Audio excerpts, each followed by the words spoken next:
In this video, I would like to take a moment to talk about a moment. Recently, I went to Costco. That is a lie, because I don't go anywhere. But I had one of their nice big old shopping carts with me. Shopping cart, shopping cart, shopping cart, shopping cart, shopping cart. Cool. So this is approximately what one of their gigantic shopping carts looks like at Costco. So the very first thing that I grabbed as I was going through the Costco was I went over to the beverage selection. And one thing that I love about Costco is that everything is gigantic. And I grabbed a 36 pack of Pepsi, my favorite beverage. Now, when I take it back over to my cart, I have a couple of different options of where that Pepsi can go in the cart. I could put it down here toward the end of the cart. I could put it over here closer to me. Now, where I put the Pepsi shouldn't matter too much because the whole cart is still going to weigh the same amount. As I'm pushing it around the Costco, it's going to require the same amount of force to move it around. However, naturally, I want to put it closer to myself. So the question that I would pose is, why do I want this super heavy thing super close to my body? And the answer is, when I go to turn the shopping cart, the farther this is away from the pivot point, which would be my body, the more difficult it's going to be to turn. And there is a physical quantity that is associated with this. And that physical quantity is known as a moment. Is the mass of an object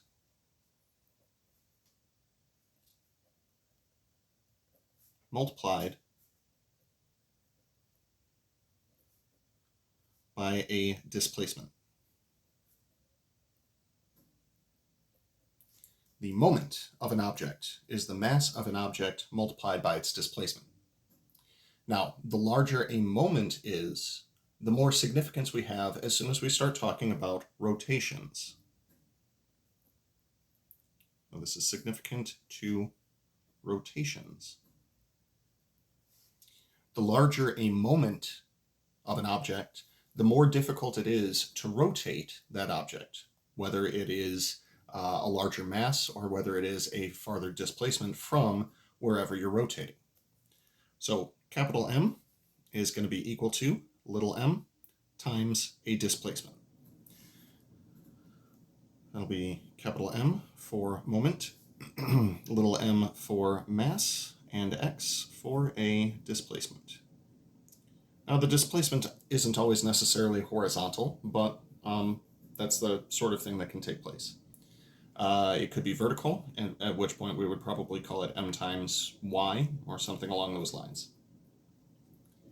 Now, as this pertains to masses, if we were to put them into the xy plane, suppose that I have a mass, and we'll refer to that mass as being m1, and it's located at a point that we will refer to as x1, y1. There are going to be a total of 3 moments associated with this. First one is referred to as the moment about the x-axis. Second one is known as the moment about the y-axis. And the third one is the moment about the origin. You could picture us trying to rotate this object around any of those 3 axes in 3 dimensions. Now, with that in mind, the moment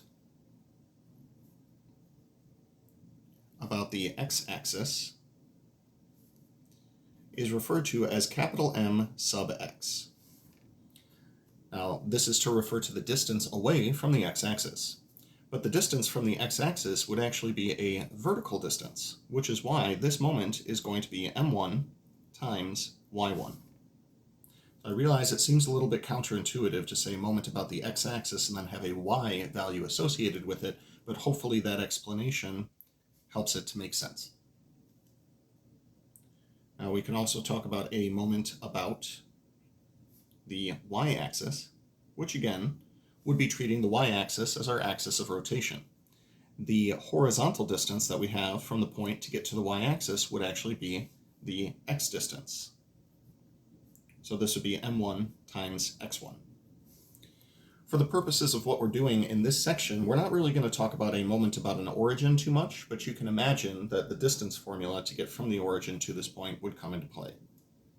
So we'll go ahead and define it, but chances are pretty good we're not going to use it too much. So the moment about the origin, we'll call it my MO. That'll be the mass times the distance from the point to the origin. And that distance, according to either the Pythagorean theorem or the distance formula, would be the square root of the sum of the squares of the two coordinates. More on this in future videos.